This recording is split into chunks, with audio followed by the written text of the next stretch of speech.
పంచాయతీ నిధులను కూడా మింగేసిన దొంగ సీఎం జగన్మోహన్ అని టీడీపీ నేత పిల్లి మాణిక్యరావు అన్నారు. ఈయన ఈ రోజు మీడియాతో మాట్లాడారు.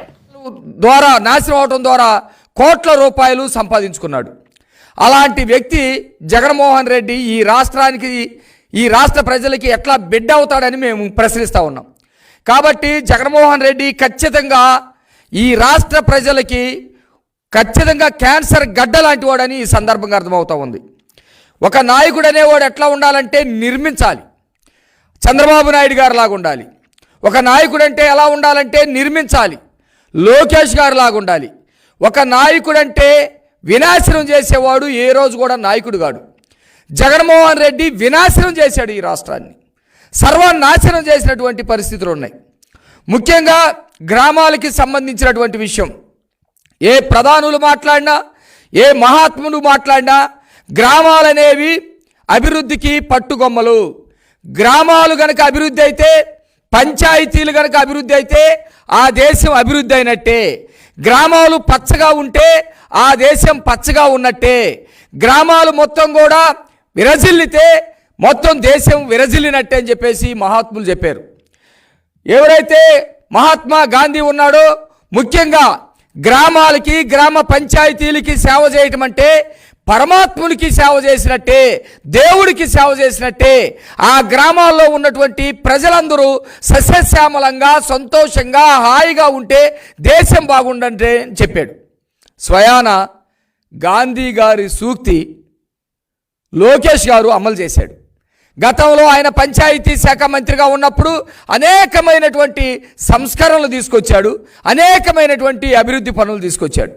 కానీ జగన్మోహన్ రెడ్డి ఈ రాష్ట్రంలో ఉన్నటువంటి వనరుల మొత్తాన్ని ఏ విధంగా అయితే దోచుకున్నాడో, గ్రామ పంచాయతీలు కూడా చివరికి దోచుకున్నాడు.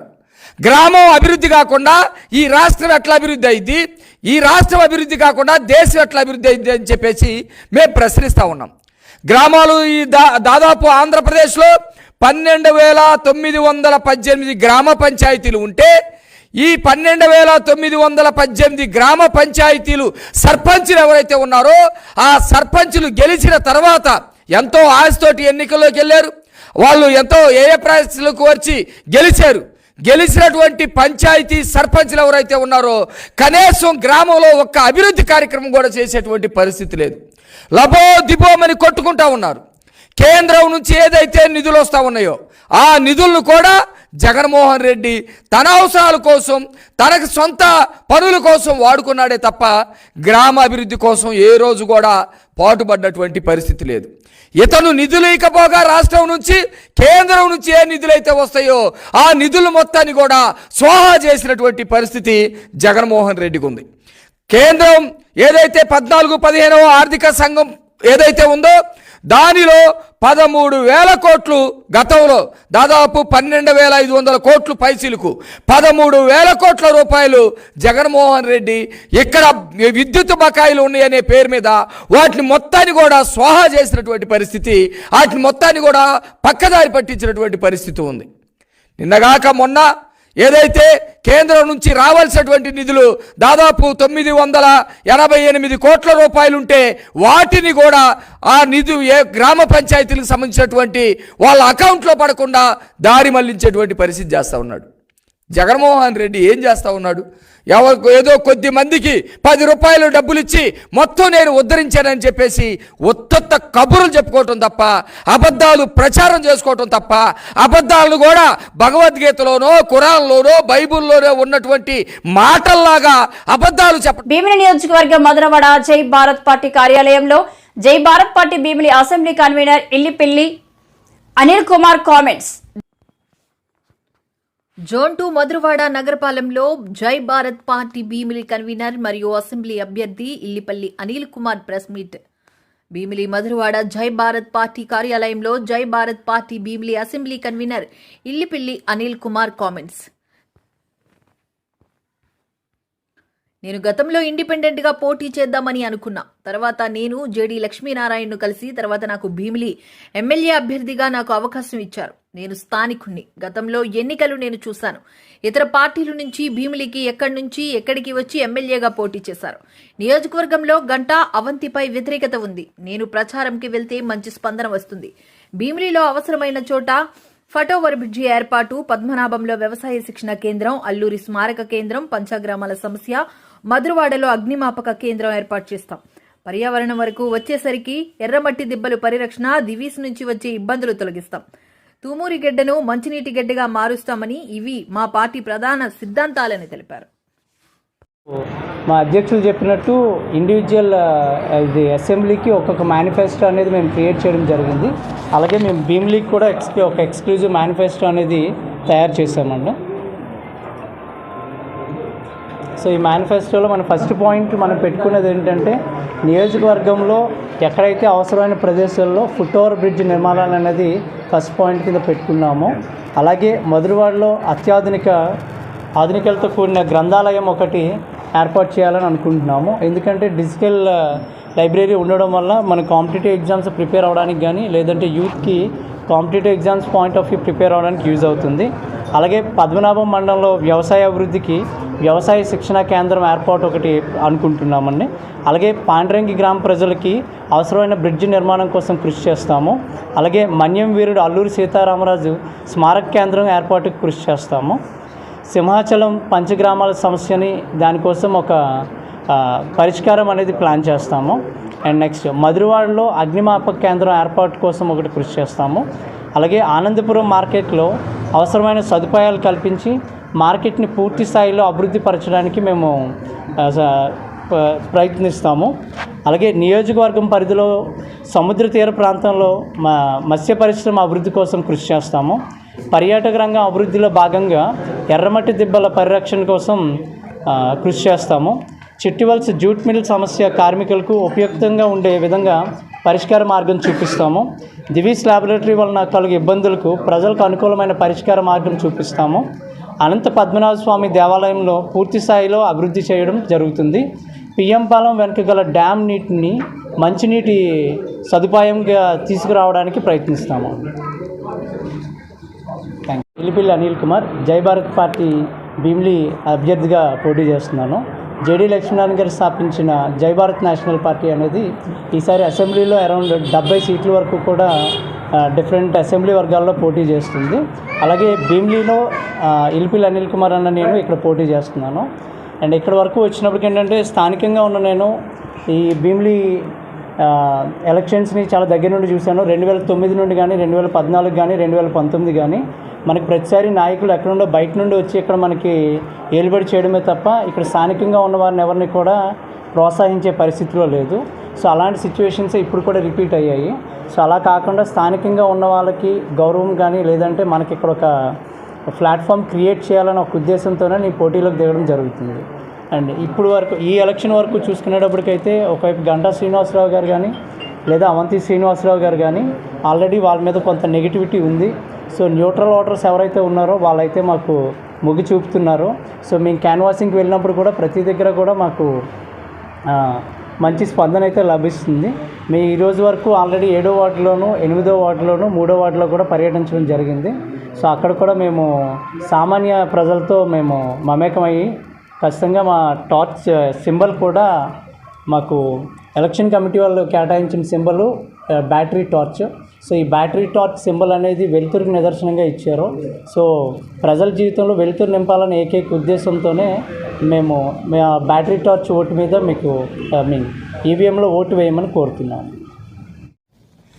అదానీ గంగవరం పోర్టు కార్మికుల డిమాండ్ను పరిష్కారం చేయాలి. సిపిఎం జిల్లా కార్యవిశాఖ.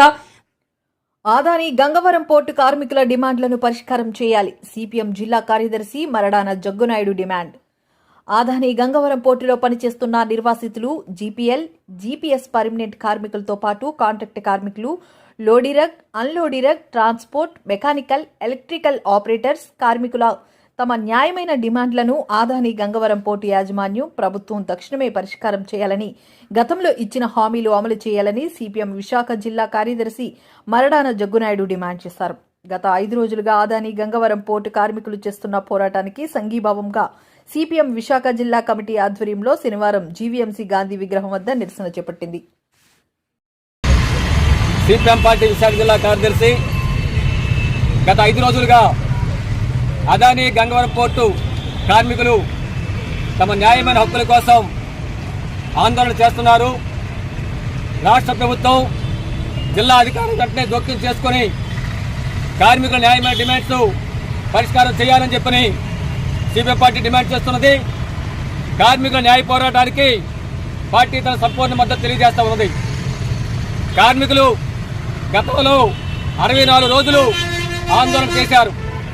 ఈ ఆందోళన సందర్భంగా వారు కోరే న్యాయమైన డిమాండ్ ఇతర పోర్టులాగే గంగవరం పోర్టులో పనిచేసే కార్మికులకి జీతం నెలకు 36,000 రూపాయలు నిర్ణయించి అమలు చేయాలని చెప్పని. ఇంకో ప్రధానమైన డిమాండ్ గంగవరం పోర్టులో ఉన్నటువంటి రసాయనాలు బొగ్గు కాలుష్యం వల్ల ఆరోగ్యాలు తీవ్రంగా దెబ్బతింటున్నాయి. కాబట్టి సూపర్ స్పెషాలిటీ వైద్యం కల్పించాలని చెప్పినది వారి డిమాండ్. గంగవరం పోర్టులో ఉన్నటువంటి నిర్వాసిత కార్మికులు, ఆపరేటర్లు, కాంట్రాక్ట్ కార్మికులు, లోడింగ్ అన్లోడింగ్ కార్మికులు, మొత్తం సమస్త కార్మికులకి కార్మిక చట్టాలు అమలు చేయాలని చెప్పని ఈ న్యాయమైన డిమాండ్స్ కోసం 24 రోజులు సమ్మె చేస్తే, ఆందోళన చేస్తే ఆనాటి అధికార యంత్రాంగం రాష్ట్ర ప్రభుత్వం జోక్యం చేసుకుని మీ న్యాయమైన డిమాండ్ పరిష్కారం చేస్తామని చెప్పి హామీ ఇచ్చారు. కానీ నేటి వరకు అమలు చేయలేదు. దీంతో కార్మికులు తప్పనిసరి పరిస్థితుల్లో ఈరోజు 4 రోజుల నుంచి 5 రోజుల నుంచి ఆందోళన చేసే పరిస్థితి వచ్చింది. గంగవరం పోర్టు కార్మికులు ఆ పోర్టు ఏర్పాటు కోసం తమ భూములు ఇచ్చారు, సముద్ర వేటను కోల్పోయారు, ఉపాధిని కోల్పోయారు. తద్వారా తమ సర్వస్వం కోల్పోయి గంగవరం పోర్టు ఏర్పాటుకి కారణమయ్యారు. గంగవరం పోర్టు ఏర్పాటు తర్వాత ఈరోజు అదాని యాజమాన్యానికి కోట్లాది రూపాయలు లాభాలు వస్తున్నాయి, ఆదాయం వస్తుంది. కానీ ఆ పోర్టులో పనిచేసే కార్మికులు మాత్రం కార్మిక చట్టం అమలు కావడం లేదు. గత తెలుగుదేశం ప్రభుత్వం కానీ ఈనాడు వైసీపీ ప్రభుత్వం కానీ ఈ రెండు కూడా ఎంత దుర్మార్గం అంటే, గంగవరం పోర్టులో 4,000 మంది కార్మికులు పనిచేస్తుంటే దాన్ని షాప్స్ అంటే ఎస్టాబ్లిష్ చట్టం తీసుకొచ్చారు. అంతేనా దుర్మార్గం ఏముంది? వాస్తవంగా ఫ్యాక్టరీస్ యాక్ట్ పరిధిలో తీసుకురావాలి దాన్ని. కాబట్టి గతంలో గాజువాగులు ఎన్నికైనటువంటి ఎమ్మెల్యేలు కానీ తెలుగుదేశం వైసీపీ ప్రభుత్వాలు కానీ ఆ చట్టాన్ని మార్చలేదు, కార్మికుల్ని నెట్టేటి ముంచే కార్యక్రమం చేశారు. కాబట్టి ఇప్పటికి కూడా యాజమాన్యం ఆ కార్మికులు దోపిడీ చేసుకోవడానికి అవకాశం ఏర్పడుతూ ఉంది. ఇప్పటికైనా సరే ప్రభుత్వం ఆ పరిశ్రమని ఫ్యాక్టరీ చట్టంలో తీసుకురావాలని చెప్పి డిమాండ్ చేస్తున్నాం. దీంతో పాటు ఆ కార్మికులు వెంటనే 36,000 రూపాయల జీతం, అలాగే సూపర్ స్పెషాలిటీ వైద్యం కల్పించాలని చెప్తున్నాయి, ఆసుపత్రి నిర్మించాలని చెప్తున్నాయి మేము డిమాండ్ చేస్తున్నాం. ఈ గంగవరం పోర్టు వల్ల ఆ పరిశ్రమలో పనిచేసే కార్మికులే కాకుండా గాజువాక పట్ల ప్రధానికి మొత్తం ఈరోజు కాలుష్యం చిక్కున్నారు, ఆరోగ్యాలు దెబ్బతింటున్నాయి. కాబట్టి ఆరోగ్యాలు పరంగా పెట్టేటువంటి గంగవరం పోర్టు యాజమాన్యం మీద చర్య తీసుకొని ప్రభుత్వం అంటే జోక్యం చేసుకుని కార్మికులు న్యాయాన్ని సమస్యలు పరిష్కారం చేయాలి. లేని పక్షంలో పోరాటం ఉద్యతం చేయక తప్పదని చెప్పని మీ ద్వారా హెచ్చరిస్తూ ఉన్నాం. కమిషన్ల మీద ఉన్న కకృతి విద్యార్థుల భవిష్యత్తు మీద లేదు, ఈ సీఎం జగన్మోహన్ రెడ్డికి అని టీడీపీ రాష్ట్ర కార్యనిర్వాహక కార్యదర్శి నాదెళ్ల బ్రహ్మం అన్నారు. ఆయన మీడియాతో మాట్లాడుతూ విద్యాశాఖలో అభివృద్ధి పేరుతో కొన్ని కోట్ల కమిషన్లు కొట్టేశారని ఆరోపించారు. ఫలితాలు గత 10 సంవత్సరాల నుంచి చూసుకుంటే ఈ సంవత్సరం పూర్తిగా పడిపోవటం జరిగింది. పడిపోయినటువంటి ఫలితాల గురించి కారణాలు వెతికేటువంటి ప్రయత్నం చేయకపోగా, వచ్చేటువంటి పరీక్షలనైనా సరే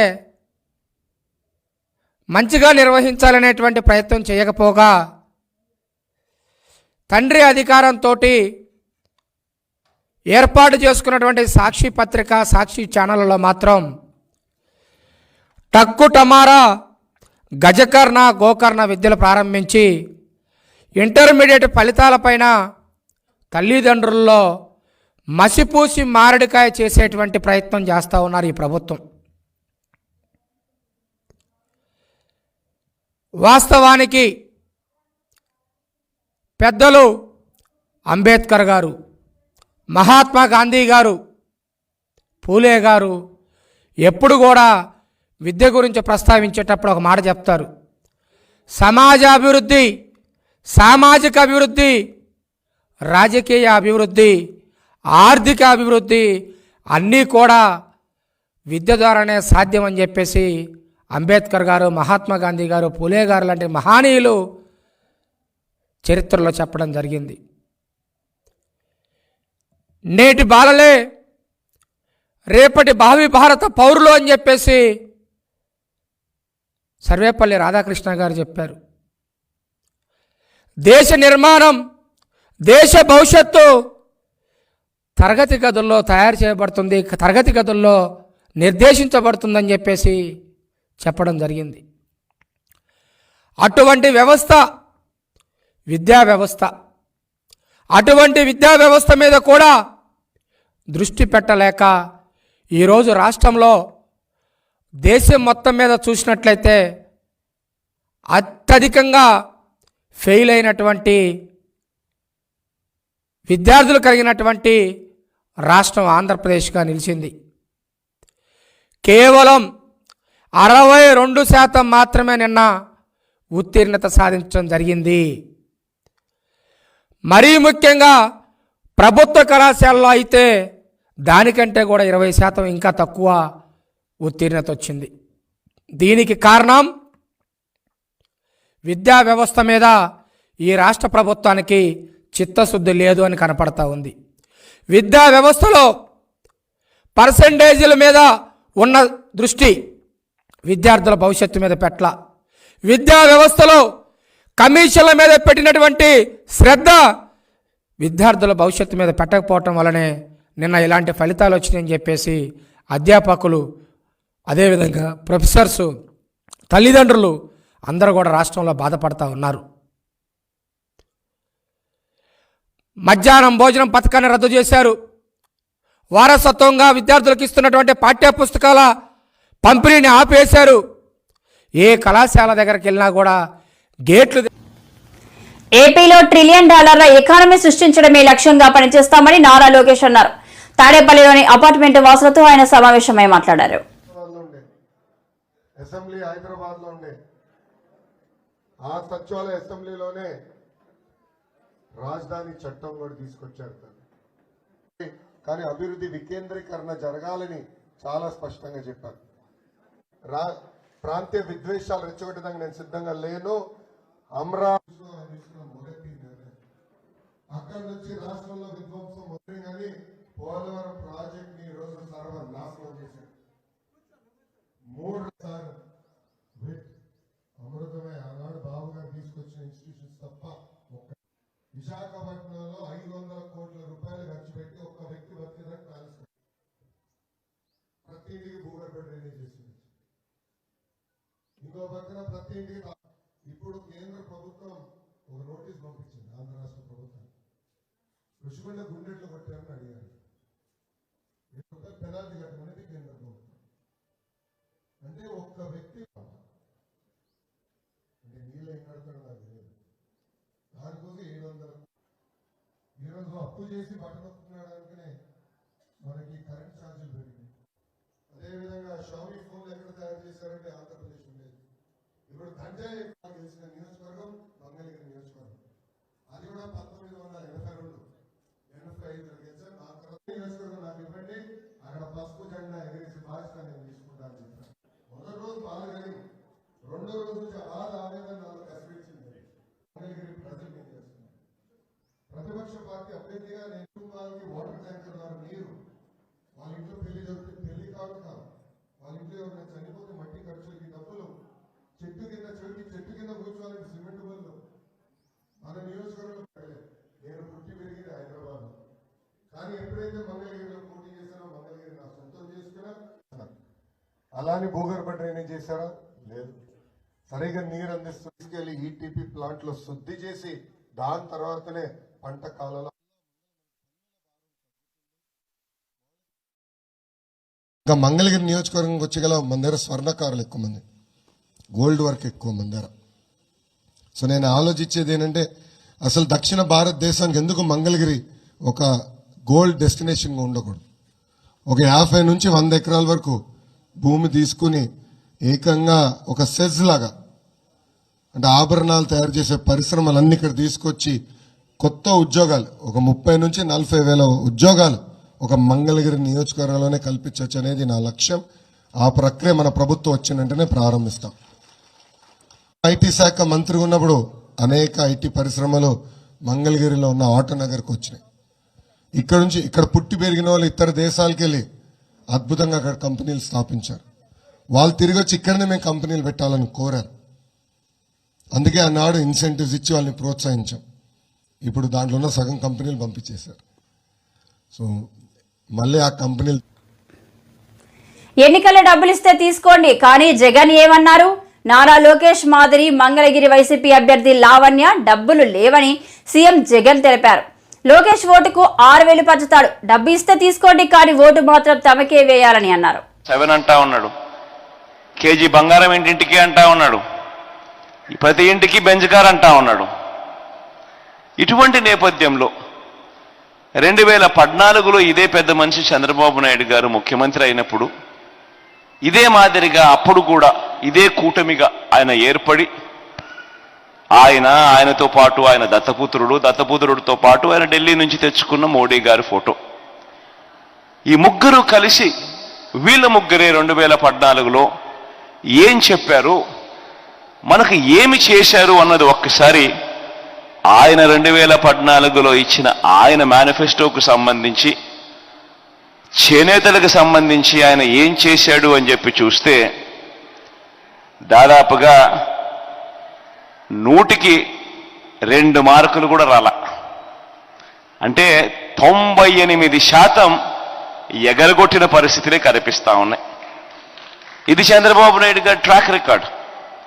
ఆయన చెప్పిన హామీలు ఒకసారి గమనిస్తా పోతా ఉంటే చేనేత సహకార సంఘాలకు భవనాలకు ఆస్తి పన్ను నుంచి మినహాయింపు 0, చేనేత కార్మికులు గుర్తింపు కార్డులు ఇంతకు ముందే ఇస్తా ఉన్నారు, అది కూడా పెద్ద చేసింది లేదు.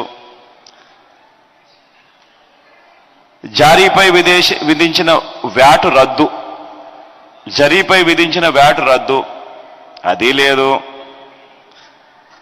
ఒక్కొక్క చేనేత కుటుంబానికి 1,00,000 మేరకు సంస్థాగత రుణ సౌకర్యం, అది లేదు.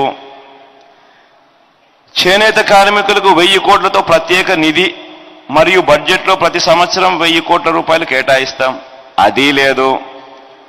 రాష్ట్ర వ్యాప్తంగా నేత బజార్లు ఏర్పాటు చేస్తాం, అది లేదు. ఉచిత ఆరోగ్య బీమా కల్పిస్తాం, వీవర్ వృద్ధాప్య పెన్షన్ నెలకు 1000కి పెంచుతాం, అది అంతంత మాత్రమే. చేనేత సహకార సంస్థను పటిష్టం చేసి మరియు సరుకుల సరఫరా, మార్కెటింగ్ సౌకర్యాలు, జిల్లా డివిజన్ కేంద్రాలు అభివృద్ధి చేస్తాం. అంతర్జాతీయ స్థాయిలో మార్కెటింగ్ చేయడానికి ప్రయత్నం చేస్తాం. ఆపుకోకుగా బకాయిలు పెట్టినాడు, మిగతా కథ దేవుడెరుగు. జిల్లాకో చేనేత పార్కు ఏర్పాటు చేస్తాం, అదిలా. వృద్ధ చేనేత కార్మికుల కోసం ఉరవకొండ, చీరాల, మంగళగిరి, పెడన